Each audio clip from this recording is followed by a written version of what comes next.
శాకాహారిగా మారమని చెప్తున్నప్పుడు ఎవరైనా సైంటిస్టులు మహానుభావులు ఎవరైనా దీని ప్రాముఖ్యతను చెప్పారా? ఎంతోమంది సైంటిస్టులు చెప్పారు. ఆల్బర్ట్ ఐన్స్టీన్ చెప్పారు.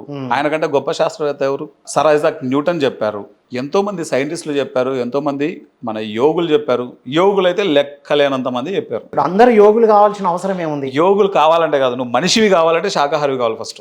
మనిషిని కావాలంటే మనసును వాడాలి కదా, మళ్ళీ ఆహారం ఏమిటి? ఎందుకంటే మనసుకు ఆహారంకి అంత సంబంధం ఉంది కాబట్టి. ఇప్పుడు మనం తినేటువంటి మాంసాహారంలో ఏ జీవి అయితే చంపబడుతుందో ఆహారం కోసం, ఆ జీవి చంపబడేటప్పుడు ఏ జీవి కూడా ప్రేమగా నువ్వు వచ్చి నన్ను చంపు, నేను చచ్చిపోతా, నువ్వు తినేసే అని చెప్పదు.